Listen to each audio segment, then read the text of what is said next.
Well, good evening, everybody. I'm so glad to have such a big crowd. I wasn't expecting anybody, especially with the weather we had. All right, well, tonight I want to talk about our two creationist museums here in Kentucky. And a lot of what I'm going to tell you about is just so unbelievable that the amount of support from outside the fundamentalist community these different organizations have had.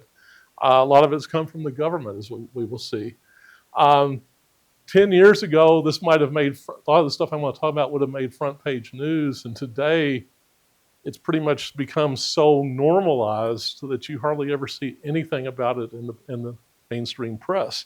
So I have to send stuff out to as many people as possible and put stuff on Facebook and things like that to get anybody's attention. The great stand-up philosopher George Carlin once said that when you're born, you get a ticket to the freak show. But when you're born in America, you get a front row seat. At least we have one front row here, but the new normal has become just a really insane thing now, and we'll see some of the different reasons. Answers in Genesis first came to Kentucky in the early 1990s, 1994 to be precise, and they instantly started raising money for the Creation Museum. And one of the reasons they picked Kentucky, they said it was within a half a day or 2/3 of a day driving distance from almost 2/3 of the United States population. I've always thought that also they picked Kentucky because of our very lax tax structure for religious nonprofits. And I think that might have something to do with it. When you leave the state of Kentucky, Kentucky gets both negative and positive press, obviously. Everybody's heard of Kentucky Fried Chicken worldwide, Kentucky bourbon. We have the best racehorses in the world. And believe it or not, we have a university that does stuff other than sports. It ends up being a real problem when you leave the state that Kentucky has both a negative and a positive stereotype. But one problem is that we don't really have a natural history museum in the state, but we have two creationist museums. If you type in on TripAdvisor natural history museums in Kentucky, you get the Creation Museum. Creation Museum opened in 2007, and it included all sorts of bizarre displays. This is one I took on the first week they were open, showing a saddled triceratops that you can sit on and ride. I haven't seen this in more recent visits, but this is obviously a very showy triceratops. The Creation Museum was the Creation Museum was the project of an Australian evangelist named Ken Ham. He came to the United States to work for Answers in Genesis in the early 1990s and realized he could make more money on his own running this organization called Answers in Genesis.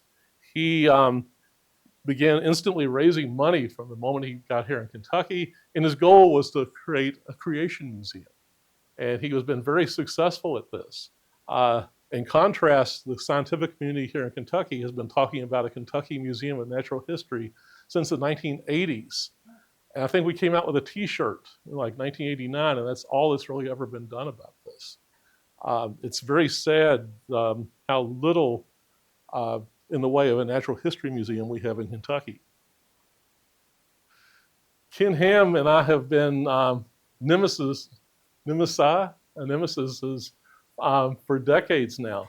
Back in 2016, I posted about the thing I'll talk about in a little bit about a dinosaur skeleton they got, and he had a blog post devoted to me, and he said, "We need to pray that the light of God's eternal truth will shine on Dan Phelps."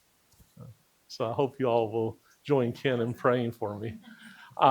Later on, they deleted this particular post, and it's only available on the Internet Archive. Back in 1987, while he was still in Australia, Ken wrote this book called OLLI.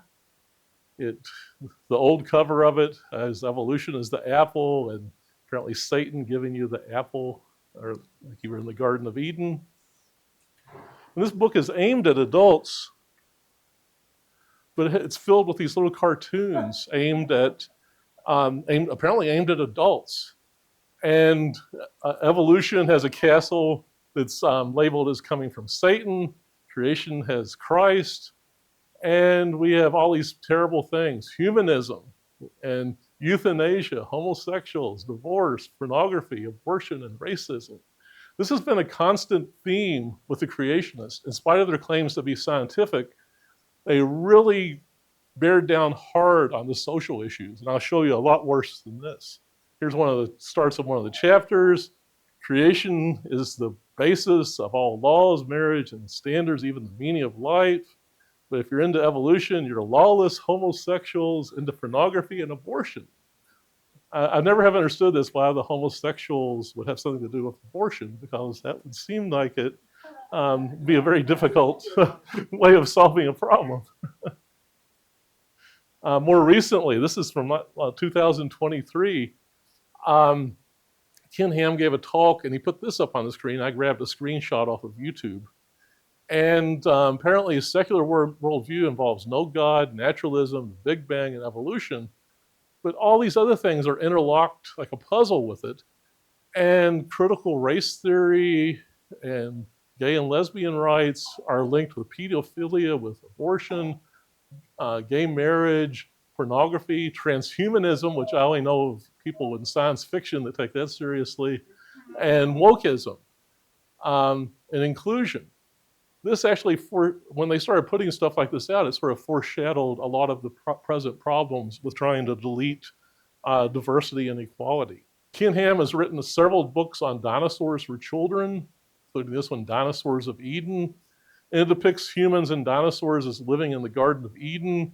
And apparently in the Garden of Eden, bananas grew upside down. And there's a bunch of other problems. His son-in-law, Bodie Hodge, and Ken himself have referred to dinosaurs as missionary lizards. I'm not sure that has anything to do with sex. But anyway, they depict Bill Nye and other evolutionists as basically drawing in the kids to this godless secular media by showing them dinosaurs. So Barney the dinosaur is leading you to Bill Nye, who is leading you to hell. Originally, in the 1990s, there was a zoning dispute where the creationists at Answers in Genesis were trying to buy property in Boone County that was very close to the world-famous vertebrate paleontology site of Big Bone Lick. There was a large controversy over this. The locals didn't want the increased traffic. Scientific community, of course, were opposing Answers in Genesis for different reasons. So there was a large zoning hearing. Answers in Genesis claimed to be the museum the region needed as part of its development plan.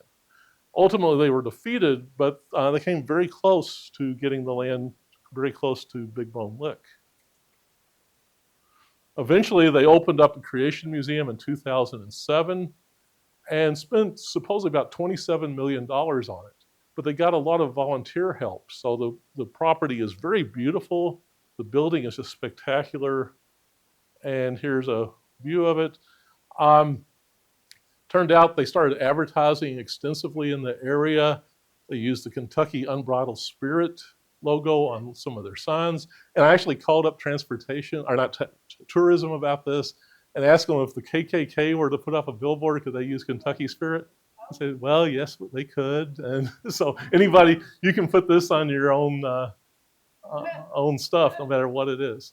One of the first controversies very soon after they opened was the Northern Kentucky Tourism and Visitors Bureau had a website where they described the Creation Museum as aiming to counter evolutionary natural history museums that turn countless minds against Christ and Scripture.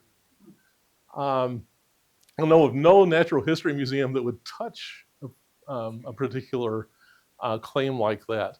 And I raised a bit of a stink. It made some of the front page in some of the local newspapers. I think it was the Cincinnati Enquirer, which I think is now defunct.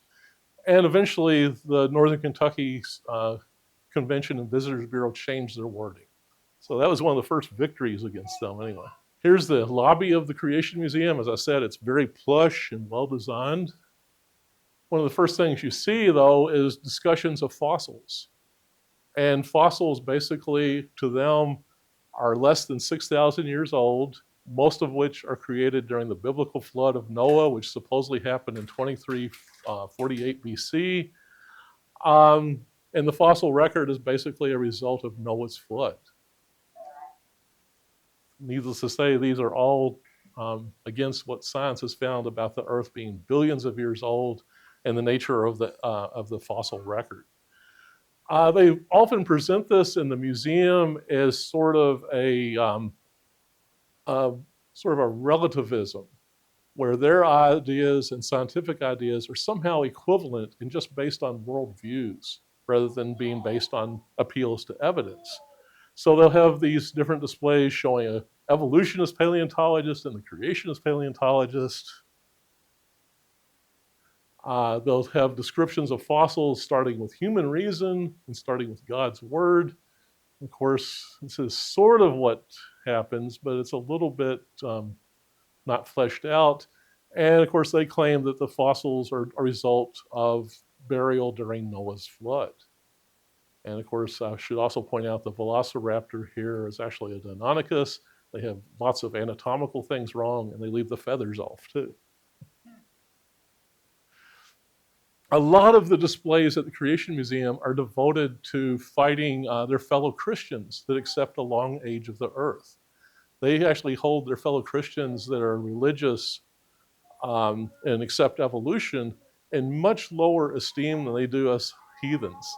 They have a display showing a church being hit by a wrecking ball, and since they're never subtle, the wrecking ball is labeled millions of years. And they show a video showing these kids attending a church where they learn about theistic evolution. In the next part of the video, the young man here, the teenage boy, is watching pornography on his computer and then rolling a joint. And the young woman's on the phone looking at her pregnancy test and calling Planned Parenthood to schedule her abortion. So obviously the links here are not exactly logical. Some of the displays are beautifully designed, but still sort of silly. This is Adam naming the animals in the Garden of Eden. The guy that they used as the model for Adam appeared in a lot of their video displays. And it was later found out that this guy had a website called bedroomacrobat.com. Needless to say, his videos disappeared, but his image is still in the Creation Museum. Eve has strategically placed hair. They discuss the flood, and of course, one of the hazards of being caught in the flood is if you manage to get on the high ground, you'd be chased by little tigers. And they have the Earth as the supercontinent Rodinia before the flood, and it gets wiped out, and all of plate tectonics happens underwater in less than a year. And if you ask anybody that knows any physics, the amount of heat released by the frictional energy and other things would melt the Earth. So it has to be miracles all the way down. They have displays of dinosaurs showing them as living amongst biblical people and with biblical buildings in the background. They also claim, because of certain Bible verses, that dinosaurs, carnivorous dinosaurs, and also different mammals like lions and tigers and stuff, were originally vegetarian before the flood. So basically, Tyrannosaurus and other dinosaurs were originally vegetarian. And this is actually stolen from a talk that Ken Ham's son-in-law gave, showing Tyrannosaurus dreaming about watermelons and vegetables and fruits. They also talk about dinosaurs as having lived past the flood into the Middle Ages and being responsible for dragon legends. Some of the different things besides dinosaurs include flying reptiles, some of the different sea reptiles. Various other animals are misinterpreted as being dinosaurs according to the creationists. Their bookstore even has a Crusader dragon theme with a dragon in the middle and Crusaders shields all around it. And here's a billboard they put up a few years back too. They also claim that certain dinosaurs breathe fire. And that explains the medieval legends about dragons. This is from one of Bodie Hodges' talks. You think that maybe the meteorite impact, a catastrophic event, might have wiped out the dinosaurs, but it was also all these other things, genetic problems, diseases, being hunted by man, different environments. But the main reason is sin. Those dinosaurs were extremely sinful. They take old legends like Beowulf, really cool if you had it in freshman English, learned a little bit about one of the first things in Old English. But they have Beowulf's fighting Grendel and Grendel's mother. They were both dinosaurs. And at the end, when Beowulf dies fighting the dragon, it was actually a fire-breathing pterosaur. And I've actually met children that were at the Creation Museum that thought that Beowulf fought dragons based on the stuff they had learned. 2013, they had this wonderful Allosaurus skeleton donated to them. Most of the skeleton itself is reconstructed. It's very partial, but it has one of the best known, most complete Allosaurus skulls ever discovered. And it was donated to the Creation Museum by a guy named Michael Peroka back in 2013. And started figuring out who the hell is Michael Peroka. Started Googling and found out all sorts of stuff about him. The skeleton at the time was supposedly worth $1 million. It might be worth quite a bit more today because of the commercial fossil market, which is unfortunately taking things from museums. But Peroka is this gentleman on the right. He's an attorney from Maryland. He has a background in case law where he studies things that like collecting money from student debts and stuff like that. And has made millions upon millions of dollars. And he actually won a political office in Maryland a few years back. And as you look into his details a little bit more, it turns out he used to be on the board of directors of the League of the South. The League of the South, if you're not familiar with them, is a neo-Confederate group that only claims that only white Christians that are landowners are allowed to vote and be citizens. This guy is very far right. He tried denying that he was associated with them, even though he'd been on the board of directors. And eventually he did win public office in Maryland. There's higher up connections. Mark Meadows, the former White House chief of staff, actually sold the Creation Museum the property that the dinosaur was found on. It turns out Meadows had somehow acquired the property, and while he was a member of the House, he sold it to Answers in Genesis and didn't report the money he made out of it. And there was an investigation going on, but then Meadows became Trump's head, in the first Trump term, became the head of the chief of staff. He was White House chief of staff. And the investigation ended at that point. But he never revealed the $200,000 he got from the property. Back in 2010, Governor Beshear Sr. Announced the Ark Encounter project. Apparently, Beshear's staff really let him down. They could have done a simple web search and found out what Answers in Genesis was really all about.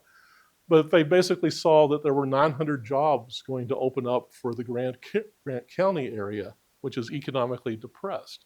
So the governor had this press conference where the big project was going to be announced, and this is one of Answers in Genesis' co-founders named Zovath, who's in the background, and a reporter from the Louisville Leo magazine named Joe Sonka. He's now with Louisville Public Radio.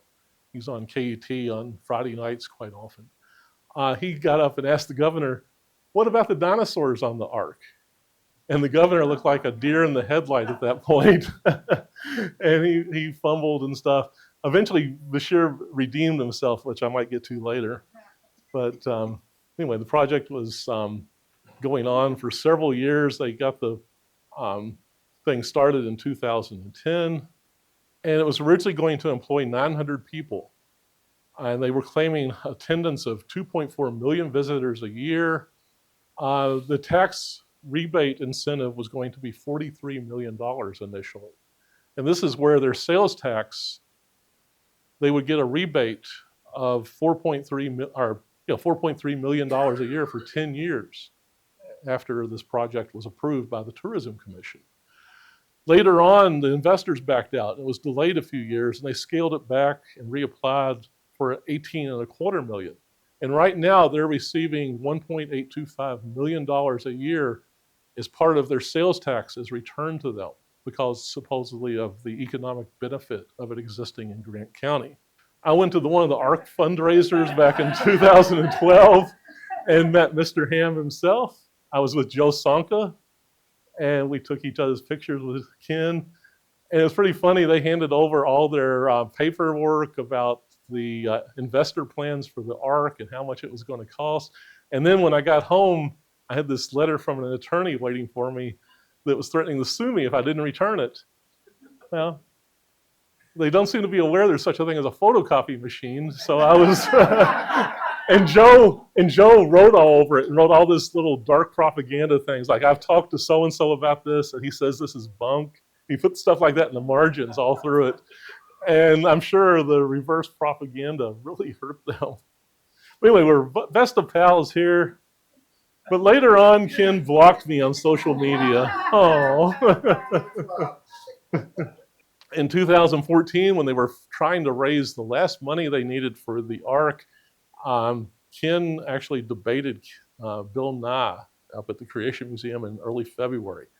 Ken Ham still talks about this like it was last week, but I think it's 11 years ago now, 2014, so it's 11 years ago. So I thought Nye did a fantastic job against Ham, but at the same time it backfired because he has done nothing but raise money all these intervening 11 years. And he starts out blog posts. Well, I remember when I was debating Bill Nye as if it was like last week or something. And it's a continuous fundraiser for the Ark. Originally, the town said that the property of the Ark Park was going to hire anybody, that you didn't need to sign a statement of faith like you needed to do to belong to the Creation Museum. And the mayor of Williamstown at the time, Mayor Skinner, he wrote, "The Ark Encounter will not require anyone to sign a statement of faith." Naturally, I took a screenshot of this. Later on, this post is no longer available, as we will see. So in late July 2014, Tourism Cabinet approved the $18.25 million tax incentive for the Ark Encounter. But I was always on the AIG website looking at the stuff they posted. And one of the things I found was a job description for a computer-assisted design person to work for the Ark. And it was clearly for the Ark, not the Creation Museum. It actually said Ark, Williamstown, Kentucky, and all these things. And the part of the job getting hired said you have to send in a statement of faith, a salvation testimony, provide their religious affiliation, and show that you believe that you were a member of a local Bible-believing church. I sent this to the Tourism Cabinet, hoping to somehow sabotage the tax incentives. I was totally ignored. So I wrote an op-ed for the Herald Leader in mid-August. It was published in mid-August of 2014, and basically described what I had discovered. And this is still available online. They gave it the title, "Non-Christians Need Not Apply," but in reality, they wouldn't hire Christians that accept that the earth is old. So I sort of put the fly in the ointment here, and it snowballed. But anyway, the Tourism Cabinet ended up denying their $18.25 million tax incentive. They said the Commonwealth doesn't provide incentives to any group that discriminates on the basis of hiring. The exact quote is in there, but it's been screwed up by my computer. And if you look at the Ark Encounter job application, you need to sign all these things I've already mentioned and show that you agree with their statement of faith. Their statement of faith is incredibly detailed. You have to say that the earth is 6,000 years old, that 24-hour days of 7-day creation, or 6-day creation. The flood made all the fossils. There's a thing called the gap theory that some Christians believe has no basis in Scripture. And the sign stopper here is, by definition, no apparent perceived or claimed evidence in any field, including history and chronology, can be valid if it contradicts the scriptural record. And that basically stops science right there. You've already decided what your conclusions are going to be. So everything eventually ends up in court. They sued the state. Basically, during the meantime, Matt Bevin was elected governor, and he took office in the end of 2015. January 2016, the Ark actually won their lawsuit. And everybody that looked at it said, well, this could be appealed and easily beat.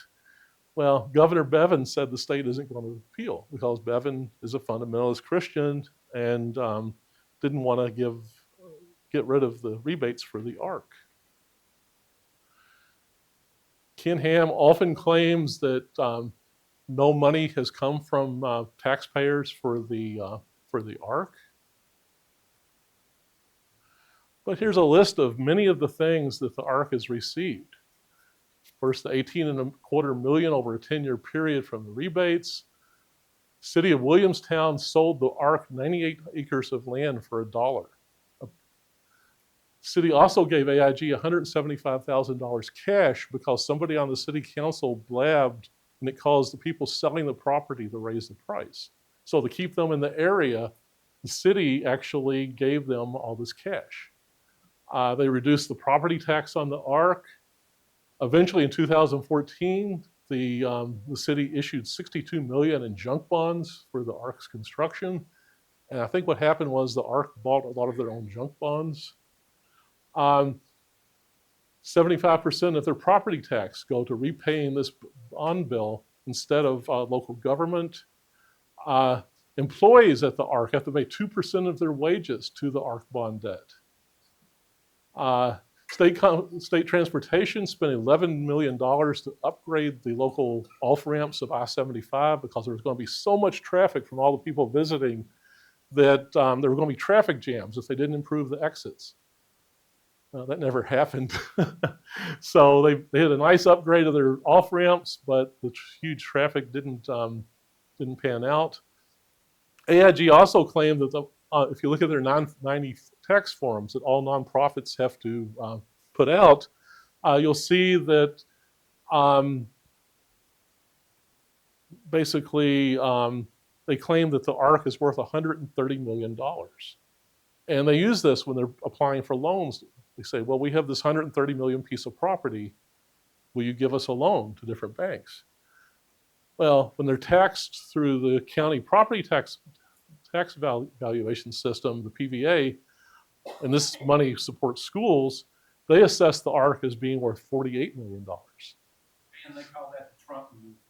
That's something I was going to say. That's the exact, in New York State, that's exactly one of the things that got Trump in trouble. He was claiming his hotels and stuff were far more valuable than they actually were being taxed upon.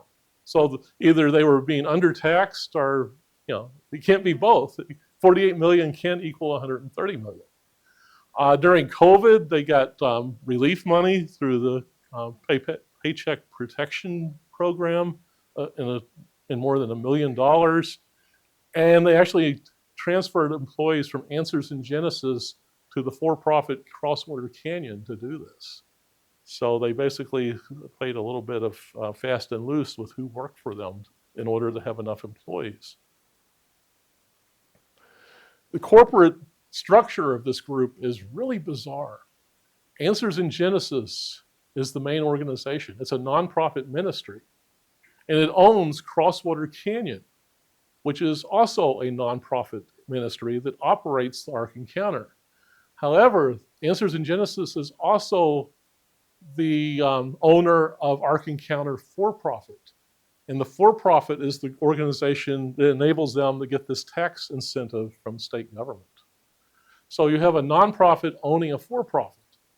They also, until recently, I think they finally disbanded this, a thing called Taken Back Enterprises. And 50% of it was owned by AIG. It was a way of buying property in northern Kentucky. And that's something I would always like help with, if somebody could search every county, see what properties they own. They also own their own school that is now called Answers Academy. It used to be called 12 Stones Christian School. It was going to be eligible for voucher money if that ever passes. They also own a thing called Answers, or actually they own part of something called Answers Collective. It has 1,000 shares. They own a 1995 Cessna jet. It's run by their chief financial operator, Officer Joe Boone. They take this on various trips around the country. And I've noticed they take this jet to the Cayman Islands every now and then. But the problem is they claim that other companies co-own this jet, and they always claim that other companies might be the ones flying to the Cayman Islands. So it's like nailing Jello to the wall, actually catching them at anything. Because they own it, but then they don't own all of it, and it belongs to this company and that company. But anyway, these are referred to as shell companies. And they're perfectly legal, but it's still rather disturbing. Here's the small group that used to be 12 Stones. They've greatly expanded now. Here's Matt Bevan with Ken Ham at the Ark after he was governor. Here's Bevan's lieutenant governor, Gene Campton, at the opening ceremony for the Ark, along with the mayor and a bunch of other people. Other politicians include Damon Thayer, who is he was very high in the House or the Kentucky Senate, but I think he's no longer in office. He retired, and somebody with him is Brian Linder, who actually had to be taken out of office because of a sexual misconduct allegations. Here's Kentucky State Senator Steve Rawlings. He's a big supporter of the Ark. He has actually been on Grand Canyon raft trips with Answers in Genesis and similar groups. He is right now in the legislature. He has sponsored legislation that was written by the John Birch Society. He also has written the chemtrails legislation, that the government is supposedly spraying us with different chemicals that are anybody else thinks are just airplane exhaust, but he thinks there's something nefarious. Another Grant County politician that's a big supporter of the Ark is Savannah Maddox. She actually lists, this is all funny, but a lot of people are on education committees and stuff like that. And if the science standards ever end up in the education committees again, we're going to have a bad problem. Here, Savannah is at an anti-mask rally with a member of the Neo-Confederate Three Percenters and a few other organizations, League of the South, doing a white plier hand gesture thing.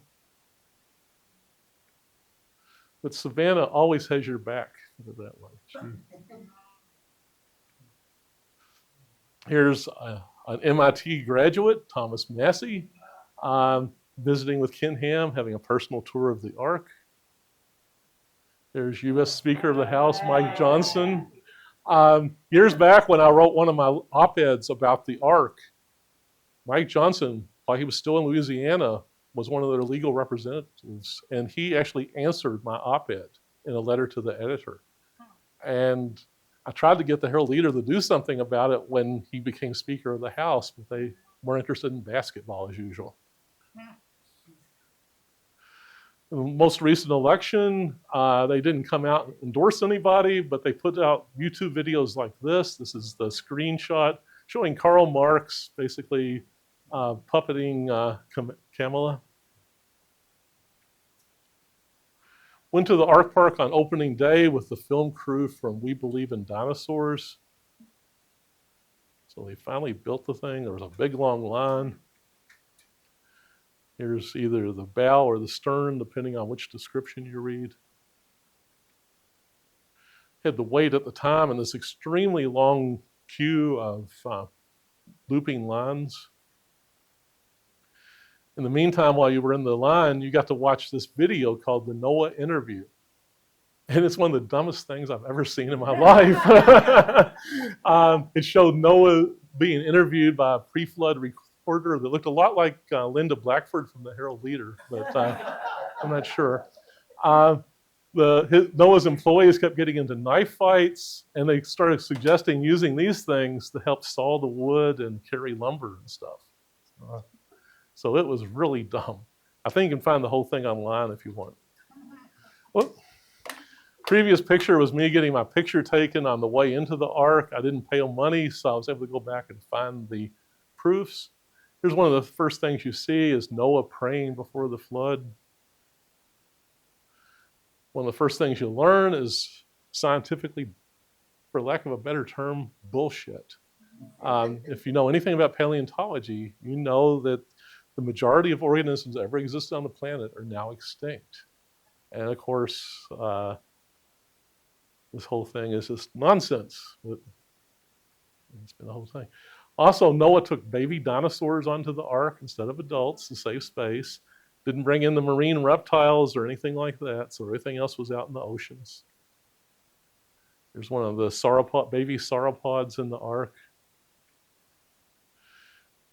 I always thought this was hilarious. This is a view of the Garden of Eden with Adam and Eve and a waterfall, but I can't help thinking, welcome to Jurassic Nudist Park.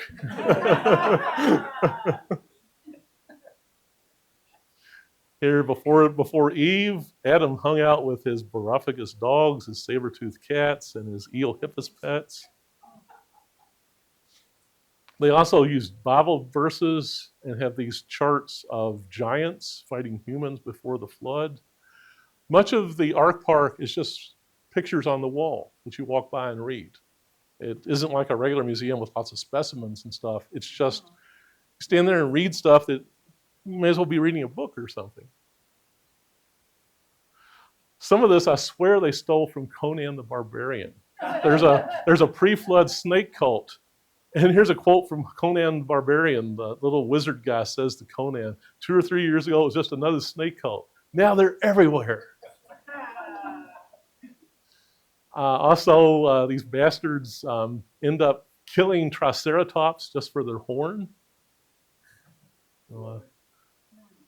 I've seen lots of proposals for a lot of different dinosaurs that went extinct, but never hunting them for their horns. Then they have this display of a snake cult with women sacrificing their babies. Obviously, this is something to do with abortion. But here's the priest giving the snake god the fetus or baby or something. Here's the pre-flood orgy, which is actually very tame, and they could make a lot of money if they reenacted this with the right actor. Here's one of their paintings that shows people praying to get on the Ark after the flood's already started. I love this guy. He must owe his girlfriend palimony or something. He's shoving her in the water.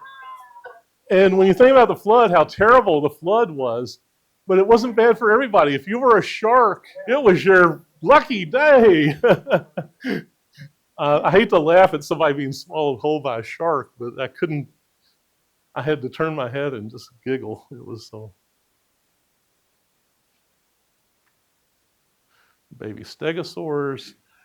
They get rid of the poop and other things on the Ark with like Fred Flintstone level technology where there's this pool and there's animals on treadmills, like a dinosaur on a treadmill, running this thing to pump water in and out of the thing, and all the Noah and his sons and daughter-in-laws and wife are all mucking the stalls.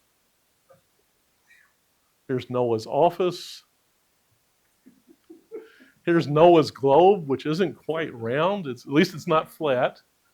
And I thought it looked like a paleo reconstruction of the Triassic, but I think it's supposed to be the Precambrian supercontinent Rodinia, which is several billion years ago. But in any case, it's pretty silly.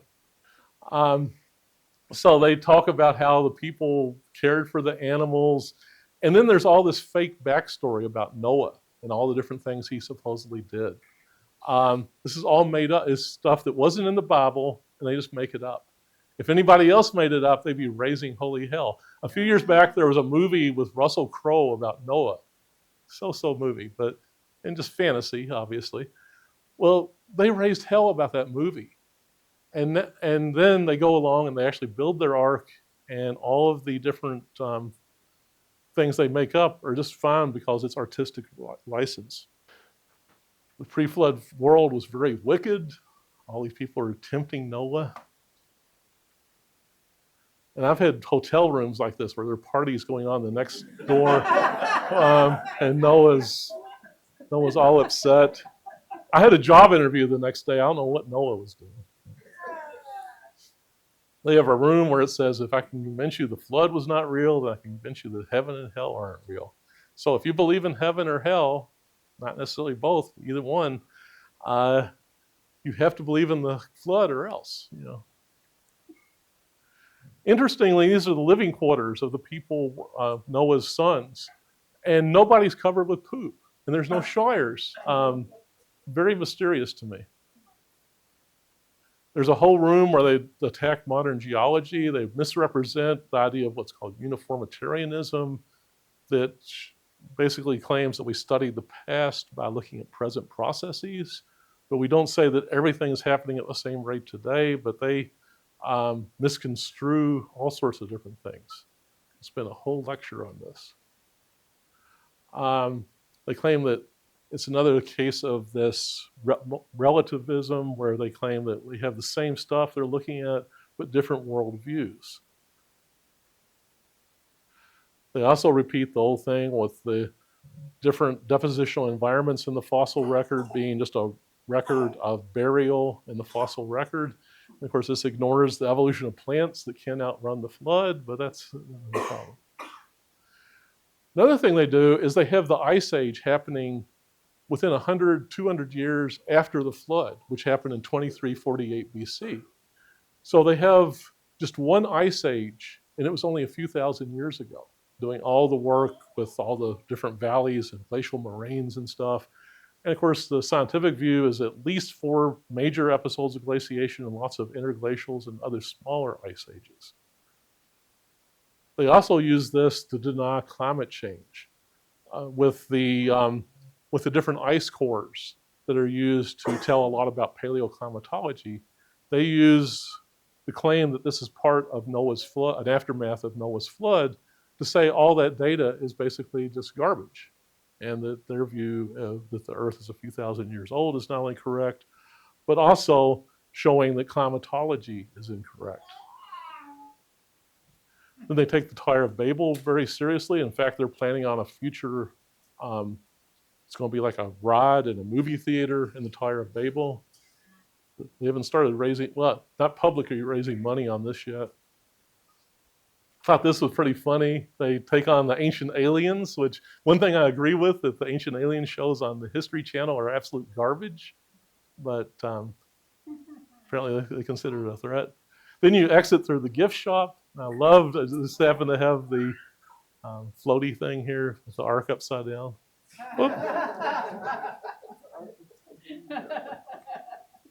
You can also buy Noah's cubit. I guess you can either beat your spouse or maybe have fun times with your spouse.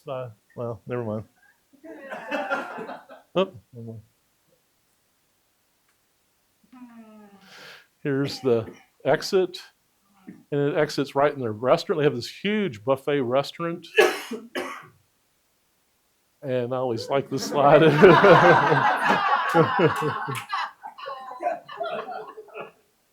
If you get around to the back of the ark, you see the staircases and the elevator shafts, and it doesn't look so much ark-like anymore. More recently, they added a few exhibits, and this is my favorite. This is a huge diorama of a pre-flood arena death match where giants, people, and dinosaurs are in a 3-way death match. This guy actually looks like one of their employees. I think they modeled it after him. This Carnotaurus dinosaur is the most prissy dinosaur I've ever seen. They've added a little gold leaf to all his horns on his head. I thought he was probably embarrassed. But this whole diorama is based on a 3-volume novel that they have put out. And I always trying to find this at local used bookstores for a couple of dollars. But this is the cover showing Noah fighting the Carnotaurus dinosaur. One point, they brought a whole school group from southeastern Kentucky using money from the Kentucky Community College system. I did a open records request and found out the information on that and was able to write an op-ed for the Herald Leader. But still, these kids went to the Ark at community college expense. Eventually, the town started noticing, this was a place called Shim's Snacks. It went out of business and then moved to the Ark and went bankrupt again there. The local town started noticing right away that the millions of people that were going to be there weren't showing up and spending money in the town. Eventually, the city started charging 50 cents a ticket as a safety tax on the Ark. This is how I'm able to track their attendance. I do an open records request every month to do this. And I'm able to figure out their exact number of tickets they sold. So they were paying 50 cents a ticket.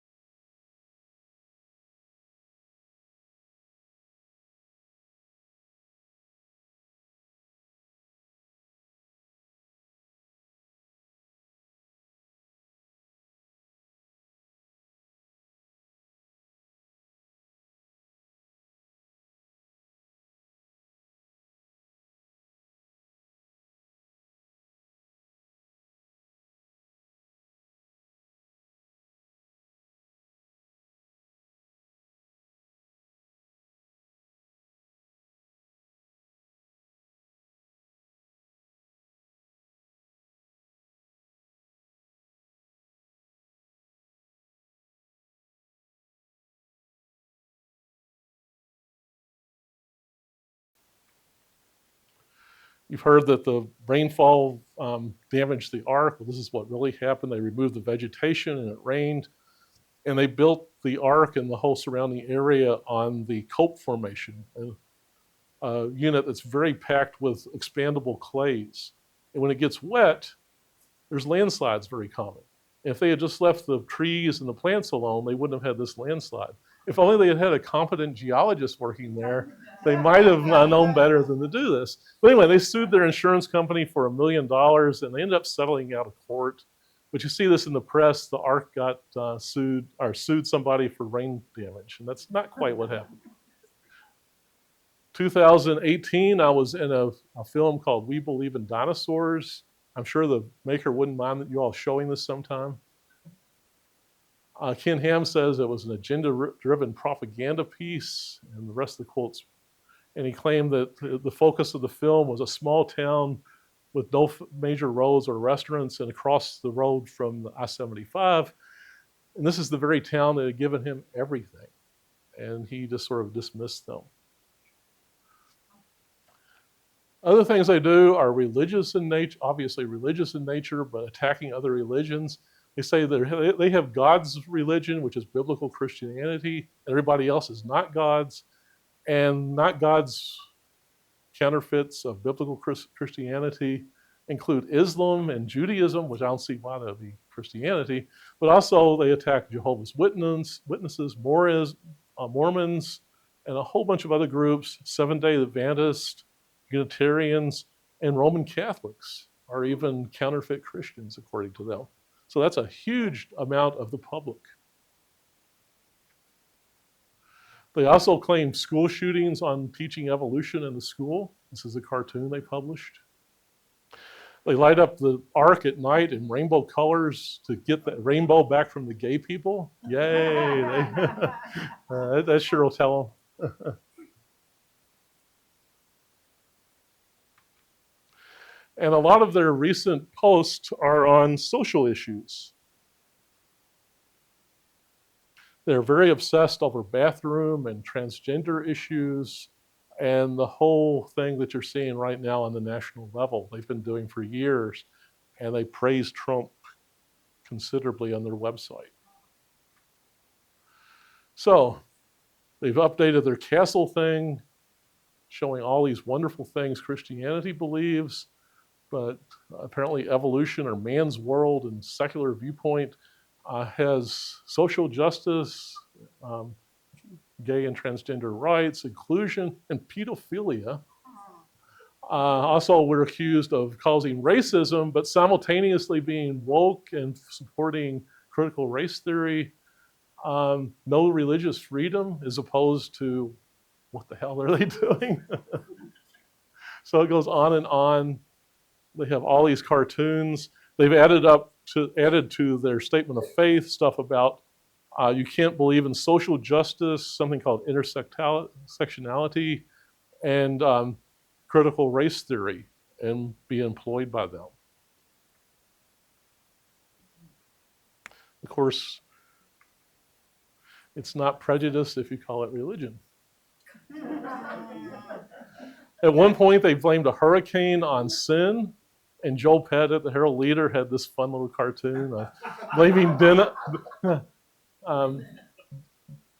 Dino on messing up the Ark.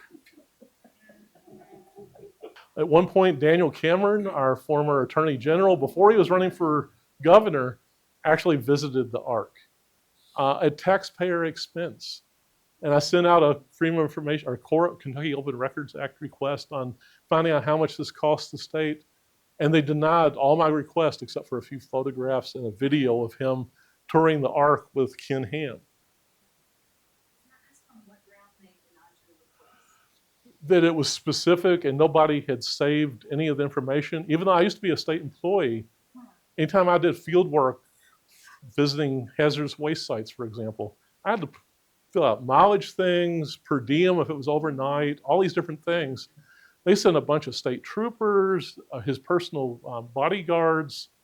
He brought his wife along, and they refused to provide any of the information about how the thing was set up or anything else. They claimed it was all confidential. There's a post on the Panda's Thumb, which I'll recommend later, that you can read about all my travails with this. At one point, I was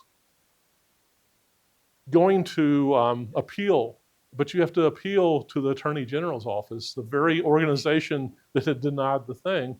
And I tried various lawyers, and they were all busy with other more important civil rights things and stuff to do a pro bono type case with me. And my thing, I really regret this strongly now. I should have represented myself in court. It's my fault. And they ruled against me because I didn't appeal in time. Anyway, here's them at the Ark. Here's Cameron learning how baby dinosaurs were on the Ark. Here's the potential governor and potential senator for Kentucky learning how climate change isn't real from Ken himself. And they got to go to the fourth floor of the Ark, fourth deck of the Ark. I'm really jealous of this. They got the beautiful view. They've had fossils donated since then.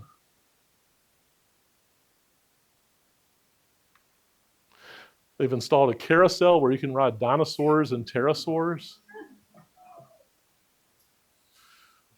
There's connections between very far right-wing people like Tony Perkins. I'm not sure if you're familiar with him. He is one of the most right-wing preachers in the country and very involved in the MAGA movement. They also brought in this guy from Arizona, Jeff Durbin, who was sponsoring legislation in Kentucky that made abortion punishable by the death penalty. And that fortunately failed. They had their announcement of this legislation at the Ark. And I wrote an op-ed at the Herald Leader on that. Here's State Representative Emily Callaway from Louisville area at the Ark when they announced the legislation. This woman is a dinosaur denier. Her name is Alice Beth Stuckey. And she has claimed that dinosaurs were not real, or that she didn't know if dinosaurs were real. And later on, Ken Ham appeared on her show, and she has sometimes spoken at the Ark. And as funny as this seems, she's also spoken before Congress on religious rights issues. So this isn't as funny as you think. They own part of a hotel that opened in spring of 2023 that's adjacent to the Ark. They recently bought, back in 2022, the former Toyota Eastern North America headquarters. They spent $31 million on this. I can't figure out how they're getting all this money when they must have people donating millions of dollars to them, probably from various billionaires. But they put their K through 12 school in one half of the building, and they're about to move the rest of their offices into the other half. They also sponsor a NASCAR racer. So where's the money coming from? They hosted a sort of a cult-like organization from up in Idaho. What does that mean? Fight, laugh, feast? It's an organization in Moscow, Idaho, of these very right-wing Christians that don't believe women should vote. They, they have a whole laundry list of things. And unlike most fundamentalist Christians, they like to drink alcohol. So they will drink bourbon and smoke cigars and stuff like that. Yeah. So they have this annual thing. Ham attacks Disneyland often. He's also attacked the Webb Space Telescope. Basically, we already know it all, so why do we need to spend all these billions on this? He makes $230,000 a year, and he spends his days writing things on woke M&Ms. So we should all be this lucky. I'm not sure I could take the money. Back in early January, one of their employees was arrested for an inappropriate relationship with a young man that was 15 when the relationship started. And this, I don't know when this will go to court. This just happened. But he was with the organization until at least October of 2024. And Answers in Genesis claims that he was long gone, no longer an employee. But apparently that strict statement of faith didn't work out too well. So why is all this crap important? It seems like total nonsense, and Dan, the retired geologist, is wasting his time, as many people tell me. And they're probably right to some extent. But this is something that, when I started fighting this, was just a fringe thing. And now it's sort of mainstream. We're seeing all of our government science organizations destroyed, education being ravished by budget cuts and stuff like this. And this is a big portion of the support that the creationists are giving to the far right part of our population. This is one of my favorite quotes. If you can lie about science and get away with it, you can lie about anything. And that is one of the main reasons I spend all this time fighting Answers in Genesis. If you can screw up science, you can screw up almost anything. Organizations I really hope you support include the National Center for Science Education. Here's their website.